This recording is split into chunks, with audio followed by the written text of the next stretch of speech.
Hello, my name is Debbie Boone, and I want to welcome you to my podcast, The Bend, where we explore how successful people navigated the path and emerged in a better place when life threw them an unexpected twist. It's inspired by one of my favorite sayings: the bend in the road is not the end of the road unless you fail to make the curve. These conversations will hopefully help you and inspire you to embrace your personal bend and to flourish. I hope you enjoy it, and if you need help with your own personal navigation and you're in veterinary medicine, please feel free to reach out to me at Debbie Boone 2 Manage Vets Consulting. Enjoy the bend and be inspired by our wonderful guest. Welcome.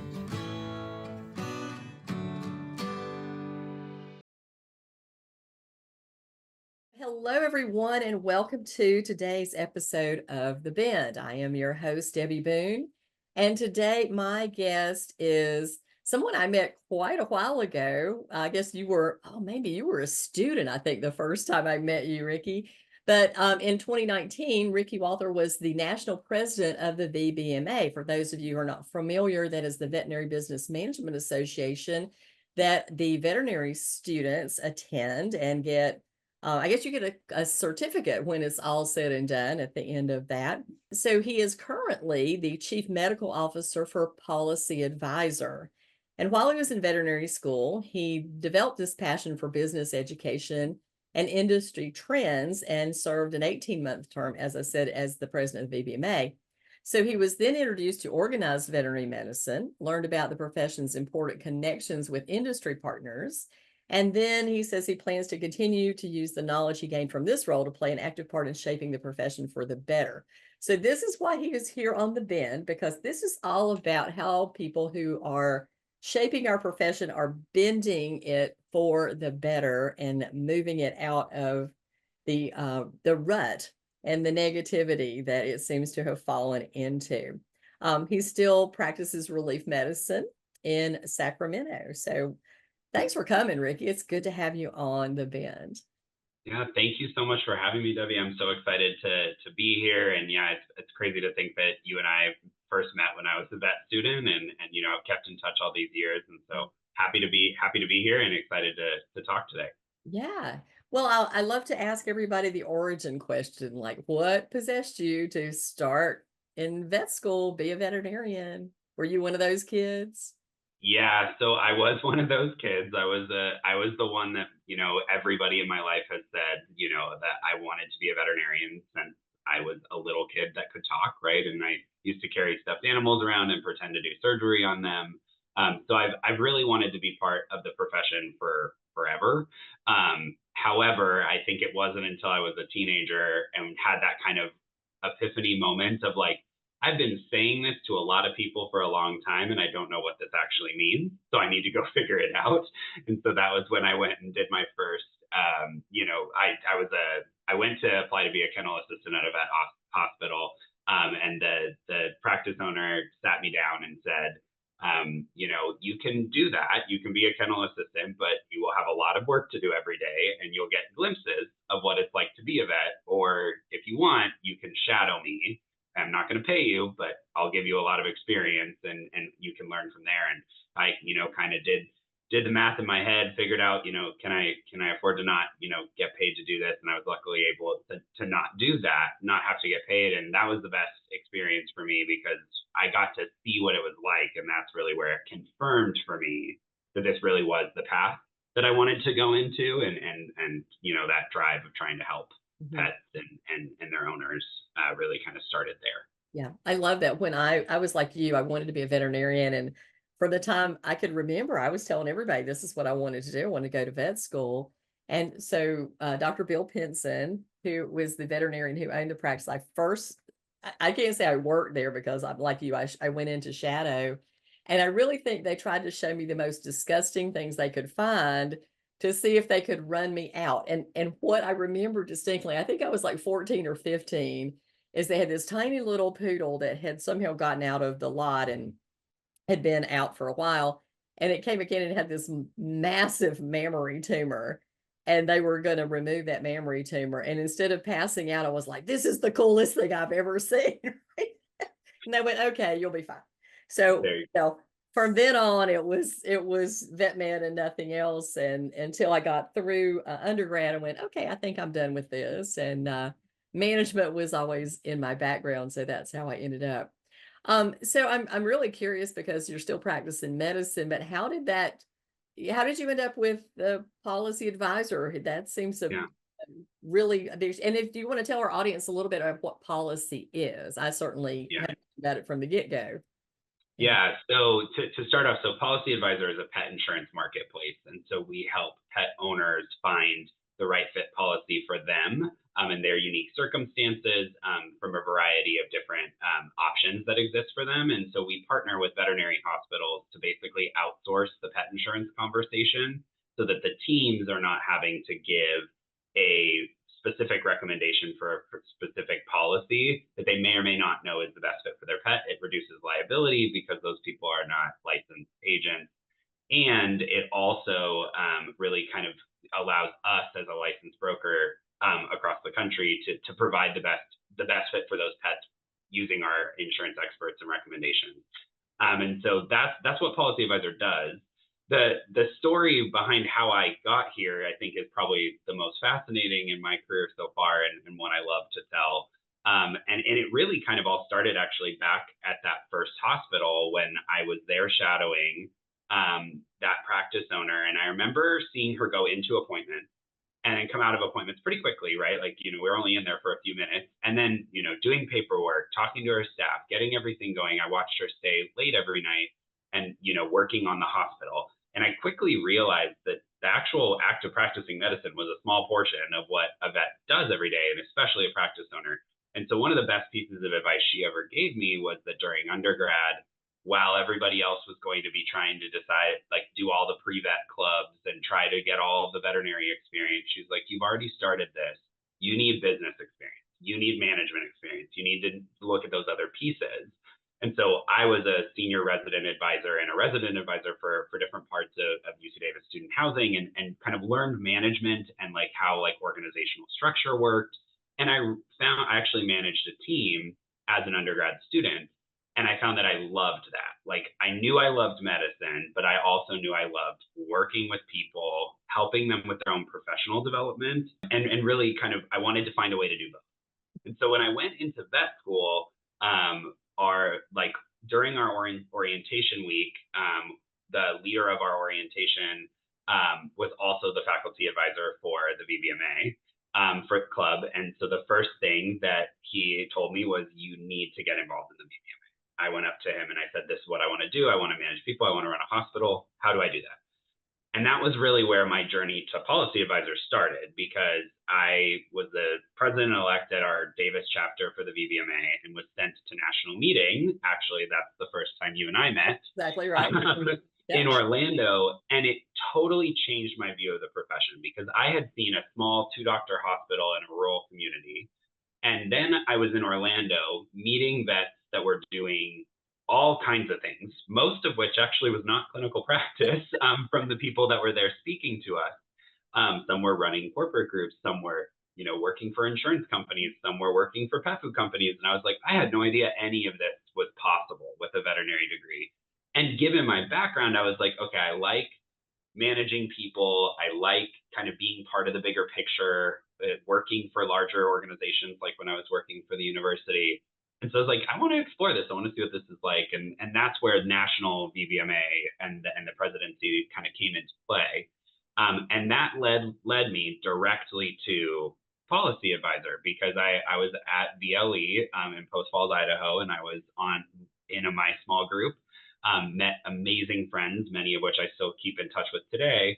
And one of those individuals actually knew one of the founders of Pawlicy Advisor. And so through that kind of networking tree that I think all of us have stories about in our careers, I met Pawlicy Advisor when they kind of were first started. And so with this interest and passion, and maybe one day I will not be in clinical practice, I advise them as a vet student. And I talk to them around, they have this marketplace. It's a really great fit for the complicated conversations of pet insurance in hospital.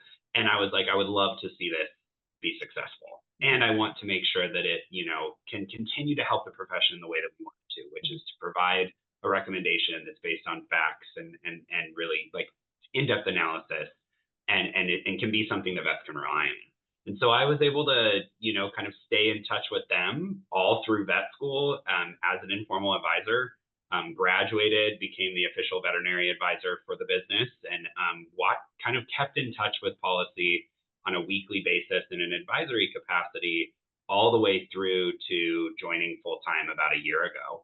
And it's really just been a wild ride of seeing the company grow, and seeing it resonate with veterinarians, seeing more and more kind of possibilities for how a veterinarian can help in the day-to-day running of that business.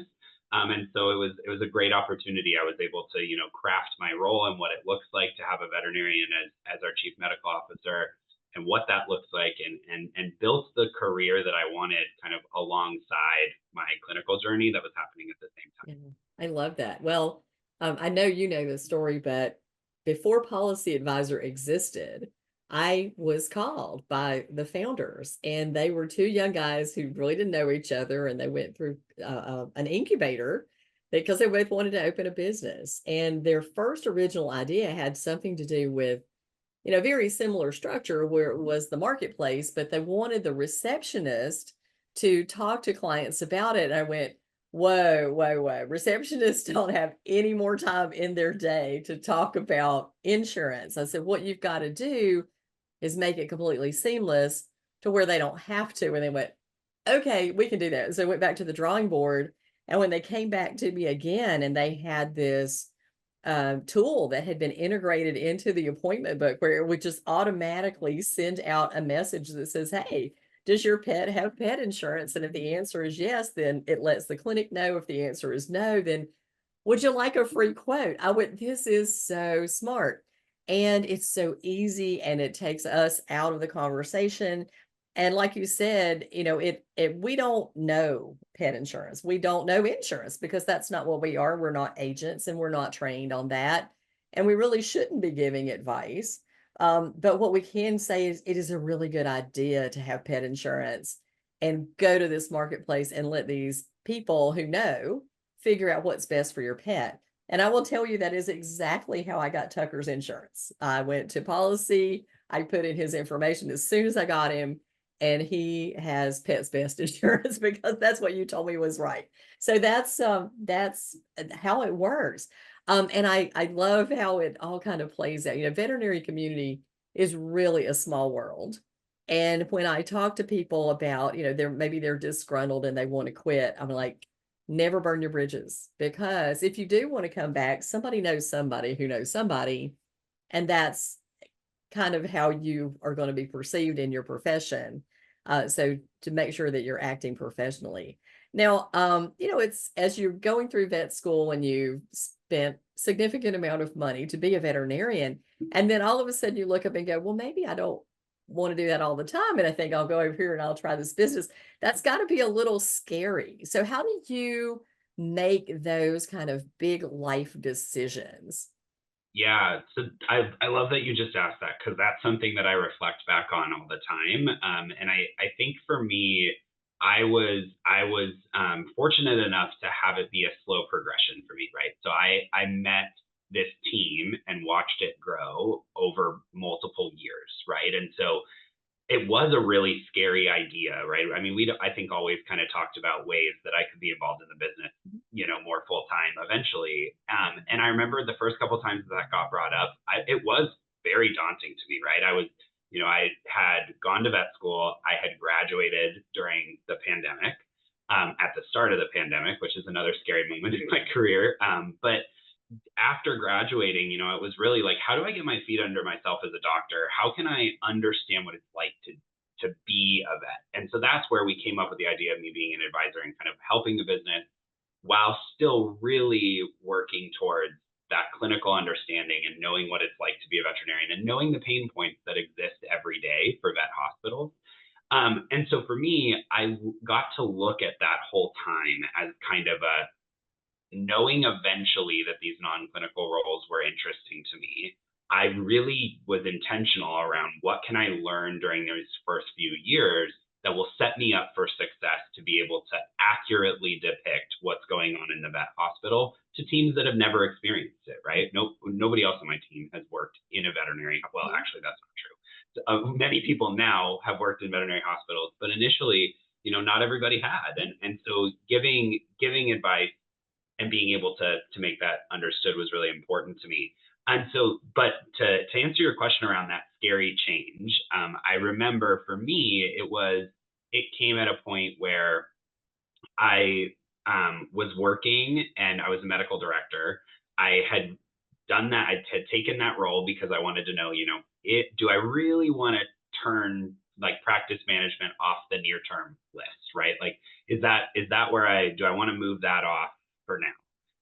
And I remember for me, it started to be that I loved veterinary medicine, but the long days were getting to be a lot, and my wife and I were expecting our first child, and I had this kind of epiphany realization around like veterinary medicine is a small world, like you said. That if I knew I wanted to make this leap, and I knew that it was going to be scary, and I knew that it was going to mean learning a whole slew of new skills that I did not have, right? But when I remember kind of having that realization of like, when is a better time than now, right? I have a newborn that I'm going to want to spend time with. This role gives me the flexibility to be home. I still travel, but be home and present more than a clinical shift would have. And I still can do relief, and I can still try that clinical angle and aspect and keep that if I want it. But I kind of went through this realization of, what's the worst that can happen was really what I told myself is I know this team, I trust them, right? I know that they're good people. I've watched them for many years. Why not try in this environment and why not learn? And so when I remember I decided that actually while I was like, the opportunities aligned right around the same time that I was on leave, and I had a lot of time to reflect, and I made a pros and cons list, and I just kind of sat with it and said, let's do it. Like, let's go for it. Let's make this happen. It was a good time for the business. It was a good time for me personally to be able to do that. And looking back now, really, like, it wasn't nearly as scary as I had chalked it up to be in my head, right? I think, Yeah. like you mentioned, I spent all this money on vet school. I learned all these veterinary skills, and I was so worried that they were going to like disappear. Like I was not going to use them ever again. Mhm. And that could not be farther from the truth. I use my knowledge of veterinary medicine and my knowledge of the veterinary workflow and how the clinic works every single day, all day long. And I still get to help veterinary professionals every single day, all day long. And I get to talk to vet teams and vets all day long. Yeah. And so, not as much changed, I think, as I thought. Mhm. Yeah. I think that's such a good point. There's so many people out there who are unhappy in their work, or they would like to go and do, whatever that next big thing is. They've got the idea back in their mind. And there's just that fear of taking the leap. And what if I'm wrong? We've got to get over fear of failure. I mean, everybody screws up, everybody makes mistakes, but then you learn from that and you go, okay, well, I won't do that again, but maybe I'll modify it and the next time it'll work and it will be exactly what I want it to be. And I feel like that's happened to me so many times in my career when people have given me the opportunity to do something that's pretty scary. And I take two deep breaths and go, why not? Let's just do it. Right. And it works out. And if it doesn't, it's okay. I still learned something from it. Probably still met some cool people that I wouldn't have met, and it still is going to be of benefit to me in the long run. So we encourage people to go ahead and, be brave. And if there's nothing really as scary out there in the world as our brain makes us think there is, and our brain will try to do that. And I love the fact that you make a list, because I've asked this question of a lot of guests, and some people are list makers, the pro and con list makers, and other people go, I go with my gut and I just do it. Well, okay, everybody makes decisions a little bit differently. So going back to that, what do you consider to be your biggest career mistake as you were looking back? And you're still kind of Yeah. early in the game too. Yeah. Yeah. Well, I think I try really so I mean, I think everybody who's practiced clinically for a couple of years has like a medical mistake, right, that's happened. Like, so I have a variety of those that, it wasn't even a medical error, but it felt like a mistake at the time. And I think my biggest career mistake was letting those impact me. So I had a pet pass away under anesthesia, totally healthy pet. Nothing would have indicated that that pet should have passed. And I remember, I think my biggest career mistake was letting myself get in my head Mhm. around that, because I was really afraid to come back to work and be a doctor. And no matter, I had so many people who told me, like, this is going to happen to you. And I was like, nope, it's not going to happen to me. I'm gonna, and you tell this track in your head, like, Yeah. won't be me, it won't be me. And then at some point in your career, it is you, right? And I think my biggest career mistake was letting that really get in my head. It scared me away from doing surgery for a period of time. It made it really challenging for me to trust myself. I found myself double checking everything, even though the error, there wasn't an error Right. that I could have prevented. Yeah. I still let myself kind of, I doubted myself, Mhm. and I didn't make that leap to trust that I had the skills to move forward. And that, I think, is probably my biggest, like, clinical mistake, Mhm. really, in the sense of, like, not that this bad outcome happened, but the way that I dealt with it afterwards, and really being in my head. Yeah. The one other one, I think, more from like a professional career perspective, that I think was the biggest mistake that I made, actually, was that first national meeting that I went to the VBMA. I had someone come up to me and tell me to apply for the national board. And I ended up not applying that year. I ended up applying the following year when I went back. And I remember distinctly when she came up and told me that I should apply, I turned to the people that I had come from UC Davis, and I said, like, has anybody from our school ever done that? And they're like, no, no one's ever been on the board. And I was like, well, then I'm definitely not going to be the first. And I was so terrified of, like, is the school going to work with me? Is this going to be what I want it to be, that I just didn't apply, right? I went home, I thought about it for like 2 weeks, trying to decide, am I gonna apply, am I not? And I let that fear of, like, I got this weird gut feeling of, like, oh boy, I'm not ready for this. And let it kind of not, like, I let it keep me from making that jump, Mhm. right? And when I look back, that is the biggest career mistake that I made, because I could have started this whole networking journey a year sooner. I could have not been national president during fourth year of veterinary school, which was a very challenging um, you know dichotomy to take care of. And so I do see that as like a career mistake, I guess, right? Of, like, that gut reaction, I didn't trust it. And then the next year, I remember when I decided to apply, I had the same gut reaction. I felt the same way, right? But I chose to look at it differently. I was like, okay, last time you listened to this and thought it was telling you not to do it, and this time we're going to try it and see which one was right. And I think actually having that very clear, like, same situation a year apart in the Mhm. same place with a lot of the same people, and being able to then say, okay, this ended up being the best decision I ever made out of my career, really is how I try to frame decisions I make now, right? So when people ask me to do something that I'm afraid of, which public speaking is not something I like to do, but I've learned I'm good at it, and I wouldn't have known that without, I still get the pit in my stomach every time I have to speak publicly. And then I try to tell myself, like, the good things are going to come from this, because that's what has continued to happen. And I think that's the story that a lot of people can relate to, because we're so afraid that that feeling is telling us not to, when sometimes it really is a feeling that's telling us to do something Yeah. and to make a different Yeah. decision. Yeah. Well, you mentioned in there, I could have started networking a whole year earlier. And, as someone who is a huge believer in networking, I just enjoy people and I'm fascinated with them and what they do and how they get where they are. Um, Tell me about networking and how you know, I guess your regret of what you missed out on that first year and then how it's benefited you since. Yeah. So I think that because I didn't on that kind of national level that first year, I remember I went back to vet school, and I like, national meeting was an interesting moment for me, because it opened up I saw all these people with similar interests coming to the same place, right? And sharing ideas, and like the conversations that occurred that weekend were the most exciting and interesting conversations that I had ever really been exposed to, right? This is my passion. I wanted to be in veterinary medicine. Now I'm surrounded by people who also want to and have really good ideas.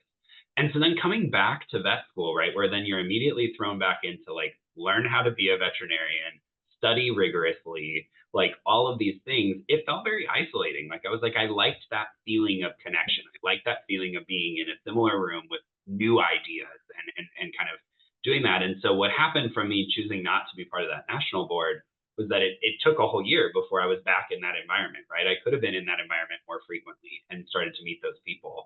And that's exactly what happened when I took the role. I attended, I think, 9 conferences in that 18-month period as national president with my parts of my team. Yeah.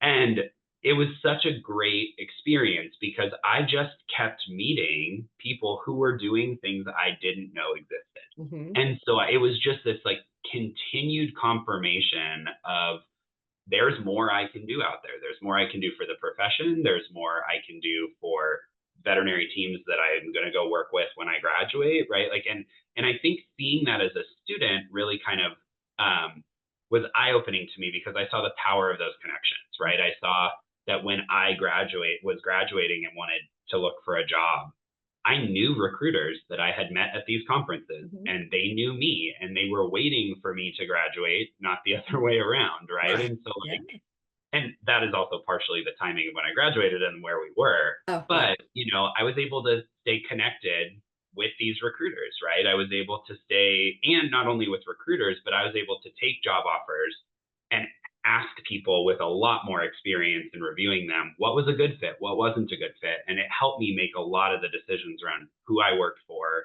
and what I asked for in those contracts. And so I think that was extremely helpful. And then it also, I think networking for me has just become like, it has become the most rewarding part of the vet profession because I think it's unique, right? Like my wife works in tech and she works in operations. And when she goes to a tech operations conference or any kind of conference in tech, there are so many people there and there's so many different spins on tech, right? Like she doesn't have the same things in common with other people she's there with. And in vet med, that's like not necessarily true, right? Any veterinary, anything we show up to, everybody has so many similar interests to connect on. And so what I have found is that everybody's willing to talk to you, even if you don't know them. I mean, especially as a student, everybody wants to talk to vet students and hear what their experience is. So that was extremely helpful to me to start practicing networking. But even now, when I go to conferences, like my goal is to meet new people. My goal is to find new connections, find new really cool ideas, and figure out how I can help make them more successful. Mm-hmm. And I think that's really unique about our profession is that for the most part, the majority of people are really wanting to help everybody succeed, right? There's so much space for innovation. There's so much space for advancement within our profession and how we do what we do. That doesn't necessarily have to be competitive. It can be supportive, right? And like Yes. somebody who's doing something slightly tangentially related to what you're doing, you can both benefit each other and both businesses can grow. And that's my favorite part. Yeah. That's my favorite part too, Ricky. I love what I call matchmaking. Like if I could find somehow that, Pawlicy could work with some other company that I know about, I'm like, you guys need to meet each other. You need to have a conversation about this because this is really, both of these things are very cool and you need to work together. And for me, that I get really pumped up about that. And it is of no benefit to me personally whatsoever, except for the fact that I got to do it. And it helped people that I like to, benefit them. But that certainly, I believe, comes back around. It is truly like a boomerang. And years later, you look up and you go, well, that person that I made that connection with is now sending me, a client or offering to have me do a webinar or whatever it is that it always, comes back around to helping me in some way, shape, or form, but that's not ever why I do it. And I think a lot of times when you talk about networking, especially people who haven't done it. They kind of feel like it's this used car salesman glad handing, it's all about me, let me give you my business card kind of thing. But done well, that's not it at all. It is not. It is about how I can connect with other people and figure out how I can help them Yeah. succeed and get where I they think want. I think you just hit like one of my key pieces that when people ask me like how like why do you like it so much? Like so many vets, right, tell like and vet team members, I think say like, oh, I the thought of talking to someone I don't know is the worst thing I've ever experienced. And my response to them is like, you do that every day at work, Yeah, right? Like people come into your hospital, you've never met them before. The only difference is that you feel like you have a valid reason to speak to them, and in networking situations that are bigger, you don't feel like you have a valid reason to go up to someone you don't know. And what I've found for me is that the valid reason of going up to someone I don't know is to find out how I can help them, right? Like, let me learn about who they are. And do I have a connection that works for them, or do I have a connection that could help them, right?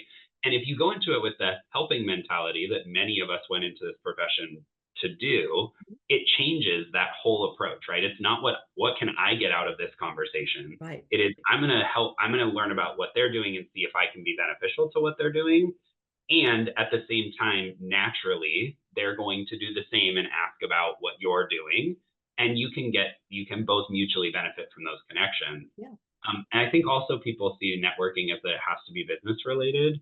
And some of the best networks that I have built that have ended up helping business related endeavors are actually friendships that have just started from meeting people at the same events and bonding over the fact that sometimes it's uncomfortable to be there or that we had a shared experience, Right. right? And then from there, there's a friendship that develops that can turn into a network that can be used professionally Sure. later. Yeah. Well, I think several years ago, um, five friends, all in part of Vet Partners members, we just started to have conversations. And now we laughingly call ourselves the Hens. And every month we have a Zoom meeting. And we have a couple of lawyers, and we have a veterinarian who also is an accountant. And there's me. And then we have a discussion, and my co-author, Dr. Wendy Hauser, another veterinary. And we just talk about what we see going on in the profession. We talk about our personal lives. We connect that way. And we've probably been doing that every month for the last 4 or 5 years. And we each have very different perspectives of what's going on in the profession. One of our hens does a lot of mergers and acquisitions with $1 million deals going on, and we get to find out what that looks like. And then I'm working usually one-on-one with practice startups and new independent practice owners who didn't go to their VBMA and don't know, they don't even know the questions to ask, but they want to start a business. So it's fun to have those perspectives and to have that discussion. And would we refer to each other? Of course, but that's not why we do. We do it just because we're friends and we enjoy it. And every time we go to a conference, we all go out to dinner and hang out together and have a good time. And so you're exactly right. So I love what you said about veterinarians, and like, you network with people every day. You talk to strangers every day, because that is such a valid point. The other thing I used to tell people when I was speaking is that, people's biggest fear is public speaking, but you are a professional speaker every day of your life. In that exam room, you're making a presentation about whatever is wrong with that pet to that client, and you've got to be good at it.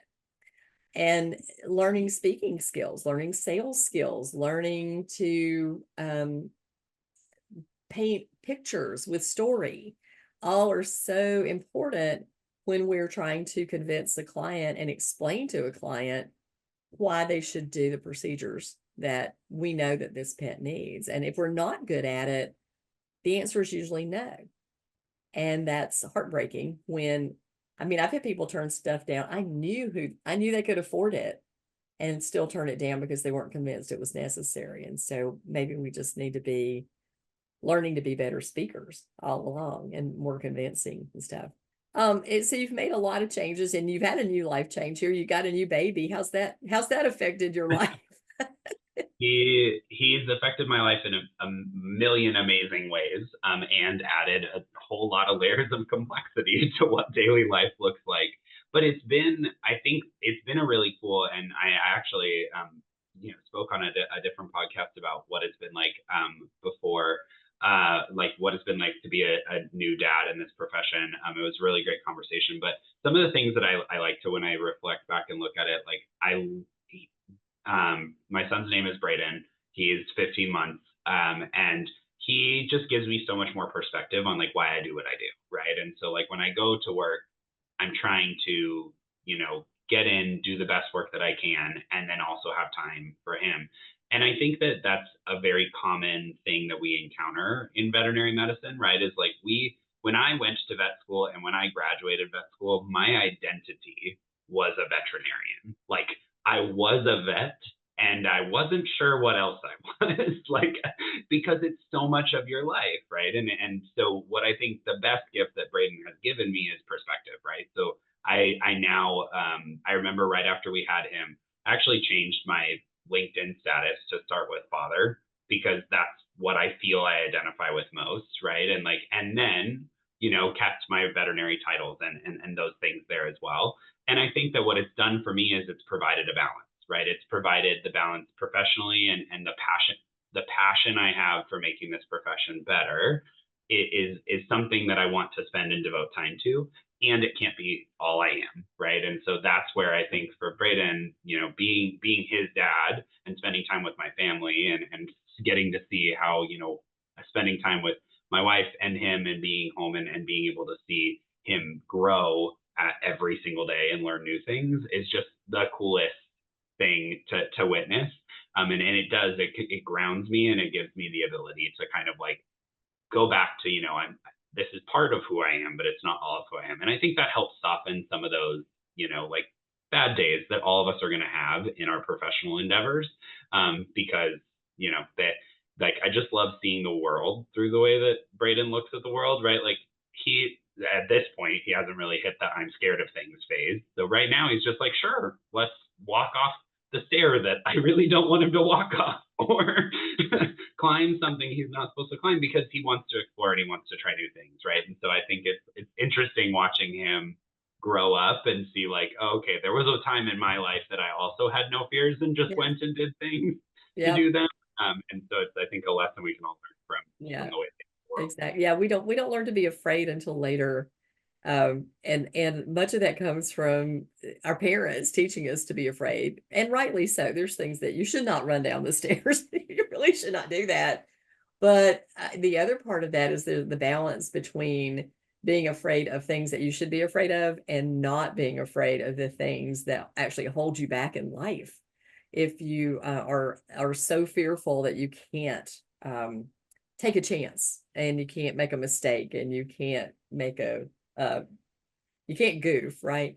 I remember you were talking about your story about your medical mistake, and not truly, but um, I have been in veterinary medicine almost 40 years. And in my career working in hospitals, I worked in hospitals for 23.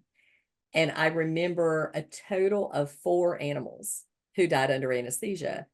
And a couple of them were, I mean, they were on death's door to begin with. And so you kind of expected that. But a couple of them were puppies, and they had had everything that you could possibly think of pre-surgical to figure it out, but they still died. And you think, okay, there's something I could never know that happened that. So when I was giving a lecture to the VBMAs, I can't remember what school I was in, but I said, I just want you to know this and be prepared for it because something will die on your watch.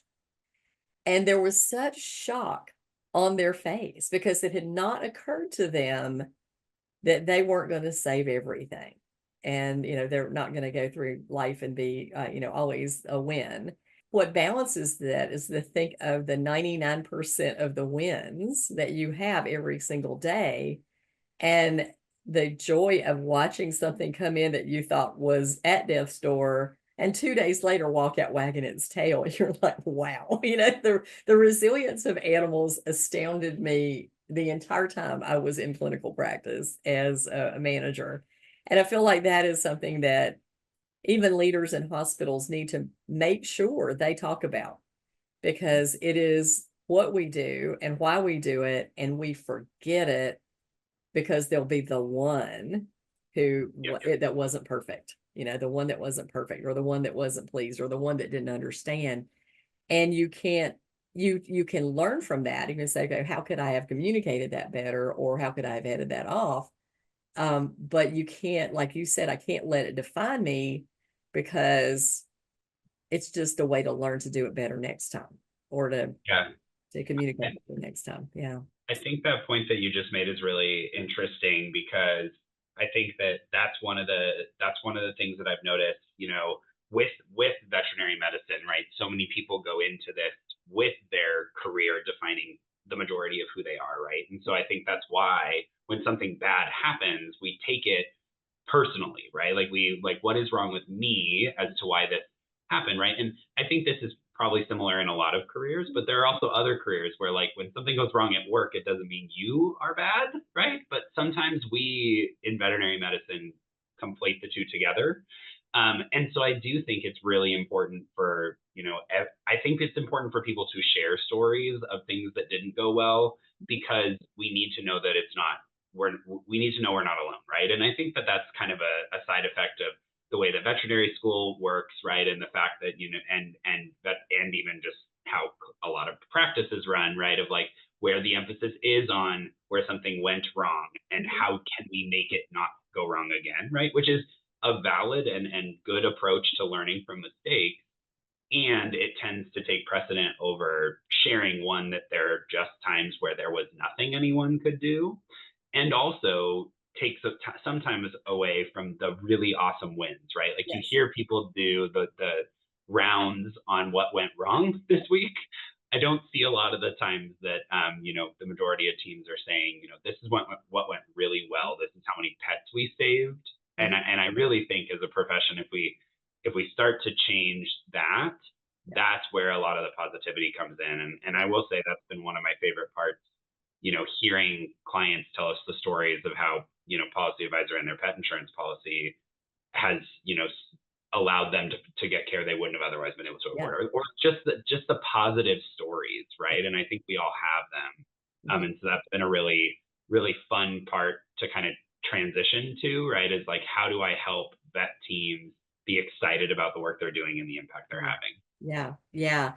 I had a practice that I worked with out in the grid in Indiana, and they did a morning and an afternoon huddle. And one of the things they did talk about was the successes. Like, we caught this, um, and it worked, and we did this, and the dog walked out the door, and I just thought, how wonderful is that we're talking about the great things. But the side effect of that was that everybody in that practice, it was a one doctor practice at that time, with 4 licensed veterinary technicians in the middle of farmland and nothing, nowhere, and somebody else who was Karen Pryor certified in training and fear-free certified, working in this practice, and nobody ever left. They had been working there 20 plus years, and it was that culture and that atmosphere, and that let's talk about the wins, and let's talk about the challenges, but we don't dwell on all the negative stuff. We don't spend our time beating ourselves up about a mistake. We bring it out, we diagnose it, we pick it apart, we fix it, and we move on. And that is what we should do. Doctors are trained to do that, right? They're trained to look at something as in a diagnostic way and be unemotional about parsing it out. And Mhm. if we could teach ourselves that about negative events, to do it the same way, then I think we're all going to be emotionally much better off. And that is a control, and a part of emotional intelligence, right? When you learn how to do those things, rather than letting your emotion ride roughshod over you, and you can say, "Whoa, that doesn't make any sense. Whoa, Nelly, stop. Just Yep. stop and think logically with it." So obviously you have made some big life decisions here. Having a child, that's a big life decision. Moving from clinical practice into Pawlicy Advisor, big decision. What advice would you give people about giving, making those decisions? Yeah, so I think the best piece of advice that I can give on that is just being open to all opportunities. I think, like we talked about networking earlier, but there's also like I think like a mental or emotional frame of mind that allows you to be more receptive to things that are coming your way, right? And so not immediately dismissing opportunities because of the fact that they're different from what you're used to. That's really that's my most, I think that's the most important piece of advice, because to be honest, I think a lot of people miss even having the ability to make the decision because they're closed off to the opportunity, Mhm. right? People all the time are making small comments around how they would really like to have someone to do X, or they would really like to, investigate Y, or whatever that might be. And that can be at the practice level, right? A leader saying, oh, it'd be really nice if I could get someone to help me with X. Like that's an opportunity to learn a new skill, right? And if we're closed off to, well, that's not my job, then, maybe we're not going to learn a new opportunity. And that can go all the way up to, somebody at a company saying, I really like it if someone could, start this project for me. And if we're not listening to that and saying like, hey, let me put together a job description on what I can do for you, maybe that opportunity doesn't exist. And, I think that those two instances are things that I personally have chosen to take advantage of, right? Like in the hospital, what can I, like, an associate veterinarian, but what can I take on, right? Is somebody mentioning a project or something that they want help with that I can learn, right? That was like, I helped I remember my first hospital, they really needed help. We had like backed up, just tons of backed up prescription fax requests. I was at a 7 doctor practice at the time. They just sit in the box, and it was one of our supervisors' job to like walk them around and be like, "Do you have time? Do you have time? Please Wow. sign these." Right? And so I just kind of was like, you know what? Like, am I learning something from signing these? No. But am I helping our supervisor with something that is a problem for her that will then help pay me back in the future, right? By like when I need help with something, I'll have the support I need, or vice versa. And even just little things like that build the relationship that then allows, you to learn more about what it's like to manage a team, what it's like to be those supervisors that work with you, or vice versa. And then I think back, same, being open to those opportunities, going to something, taking on that national board position, and choosing to have the person mention you should apply, and me kind of shrugging that off and saying, oh, that's scary, no thanks, right? Versus that same next year, somebody else saying it to me and me choosing to be like, oh, tell me more about that. Like, let me learn. Mhm. And then it's what you do from there. I think it's being open and receptive, but then it's also being dedicated to follow through, right? Like even if you don't know that something's going to turn into something that is important, until you start to go down the path of figuring out what that could look like, you're not going to know, right? And so if you're looking at it and trying to analyze if it's worth the small amount of time to start, my recommendation to people is to take the first step down that road, see whether or not it's a good fit, see whether or not it's something that's interesting, and really just talk to people. Because even if it's not the right fit today for you, career wise, job wise, a new, something you take on at work, or even personally, like whatever it might not, even if it's not the right fit now, it doesn't mean it won't be later. And if you show the initiative to be interested in what people are putting kind of in front of you, I think that's where that's the biggest thing that I think is helpful, right? Because then it puts you in a positive frame of mind Mhm. to approach the decision with information. And I think with veterinary team members in general, we don't have all the, like, we think we need all the information to make a decision, but Yeah. the reality is that every single day we make decisions with very little information. And so you don't really need as much as you think you do in order to take a step, right? Like when I love to relate this kind of stuff to medicine, but like, you can, there's some times where, all the owner wants is to try, medication for a couple of days. If it doesn't get better, they come back. And we allow a lot of them to do that, right? So why can't we also take the small step towards the decision we're considering, see if it's positive, and then move forward? Mhm. And it doesn't have to be, I think we often look at decisions as all or nothing, Right. right? Like Yeah. we either do this, like when I was first thinking like I'm either going to not work in clinical practice or I'm going to stay in clinical practice. And the reality is neither of those things are necessarily true. You can do multiple things, and I can do multiple things throughout my career, depending on what's a good fit for me at that time. And so I think it's just important to remember that like you can take big decisions and make them smaller ones to help you keep forward progress. Yeah, a little toe in the water, it Mm-hmm. does not hurt. And then, kind of test it and say, okay, this is actually something I enjoy doing. A lot of times I hear staff members particularly going, well, I'm not making any more money and I need a raise. And I think, okay, but what have you done that's different? What have you done that makes us smarter, better, faster? And are you using your brain to help improve the practice and in improving the practice, then improving our profitability and then allowing us to actually have money to give you a raise because it's really cause and effect. But they well, I don't want to do anything more than what I'm doing right now. And then, well, then you not deserve to get any more than, cost of living raise because you've not grown. And I've seen people who've worked in practice 20 years and they're doing the same job they did when they walked in the door, no more, no less. And they resent the fact that they haven't maybe become a lead or a manager, but they didn't do anything to get there. And then you have somebody who comes in who's young and excited and ambitious and willing, and they take charge and they take ownership of projects. And you look and go, this is the person who can go into that leadership role.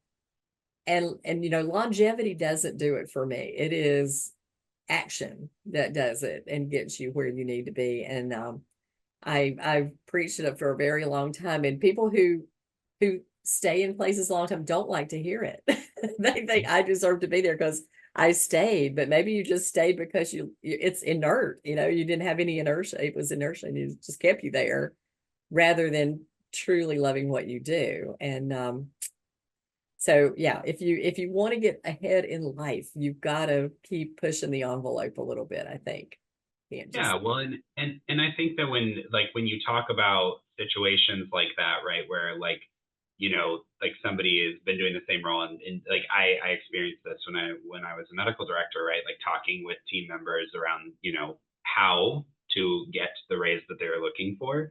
And I think that the same thing is kind of true, right? Is like we are afraid to try the new thing because we're worried it's just going to stay on our plate and no one's going to appreciate it, right? So they're like, okay, if I take on this extra work, then it becomes my job, and then are they going to honor me for it? But if you don't give them the opportunity, if you don't give the leadership team the opportunity to honor you for the extra work that you're doing, right? Like they never are going to have that opportunity, right?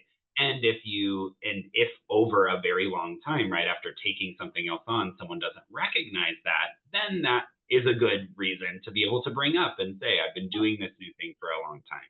But I think we sometimes look at it the opposite of like, well, maybe they won't appreciate what I did. And the reality is, like, I think especially in our profession, there's so many things that could improve efficiency, and the ideas coming, like good ideas come from lots of different places, and often from people who are not even the ones that do the job, right? Like the people who are doing that job think they know the solution, right? Because yeah, they do it every day. yeah. It's often somebody else looking at it from a new angle that helps move the practice forward. And so like if you're constantly looking for new ways to help others do their job better, and being able to put yourself in their shoes and help with that, I think that's how you get that positive inertia, like you mentioned, that helps move Well, you. it's funny because that's as a consultant, that's really what we do is we go in with this outside set of eyes and go, why are you doing that? And it's because we've always done it this way. And my favorite story to tell is about a practice in North Carolina, and the new owner bought it. And she said, Debbie, I don't know what's going on here, but every afternoon at 4 o'clock, our lobby is just crazy. It's just a zoo. And we don't know what to do about it.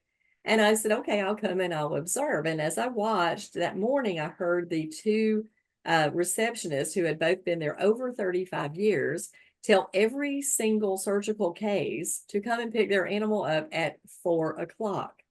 They did 15 surgeries a day.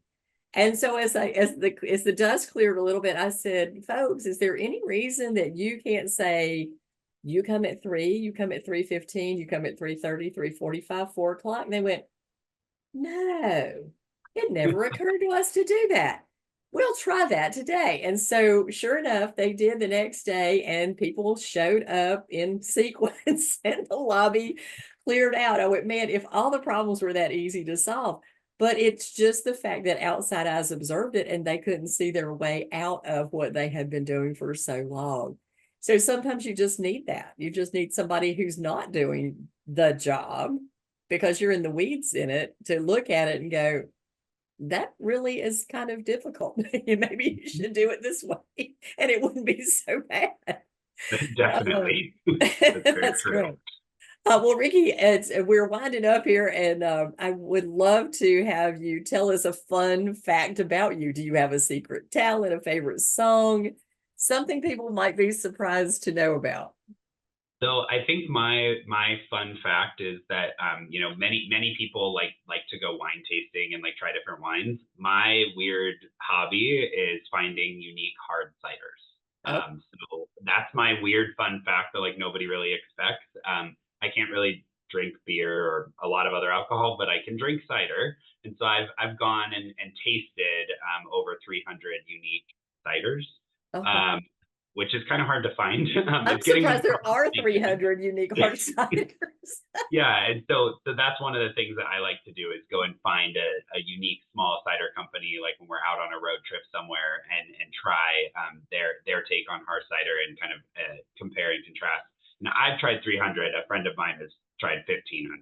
So Oh there my are God. many more out there. I just haven't ventured far Oh, enough wow. to get to them yet. Well, I guess as you travel around the country more, and you're probably looking for those little places within cities that we travel to, and trying to find something unique out there in the world. I'm not a fan of a lot of microbreweries, but I occasionally find some that are like, this is actually pretty good. Not like you, like I don't drink a whole lot, period, but yeah, I like unique things. Yep. I don't like Mhm. the same old stuff. So I was going to ask you, do you have any final words of wisdom? Do you have a favorite book or even a mentor who you would like to give a shout out to? Yeah, so I think that what my final words of wisdom is just that like mentors are everything in this profession, and so that's really I think what is really important to me is I did not get here alone. I've had many mentors, way too many to list off on this call, but that first practice owner, if she had not told me to focus on business, I wouldn't have focused on business. Mhm. If Dr. Jim Clark who is our faculty advisor at Davis hadn't told me to join the VBMA, I wouldn't have joined the VBMA, right? And so my final word of wisdom to everybody is like for us to make this profession better, we need to be the mentors for other people who are coming and trying to find their fit in this profession. And so my word of wisdom would be to be the mentor that you want other people to be to you, to others, because that's how we're all going to keep moving forward. I love it. I love it. Yes. Well, thank you for agreeing to be on the program. And I really appreciate your contribution and the contribution that Policy is making to pets out there in the world, because helping people decide on the complexity of pet insurance is really helpful. Tucker says thank you very much too. He thinks it's time to eat, and so he's letting me know those things. But I again, I appreciate your time. We'll put your information and Policy's information in the show notes. If you are a practice that is not using Policy, I highly suggest that you look into it. It doesn't cost you anything. It is seamless to help your clients make these decisions. And in getting people to have more pet insurance, we actually get to do the work that we love, and pets get the care that they need. So thank you for that too. Have a good rest of your day, and I guess we'll try to see each other at AVMA. Yeah, that sounds great. Thank you so much, Debbie, for having me on the show. I really appreciate it. Thank you everyone for listening, and we will see you on the next episode of The Bend.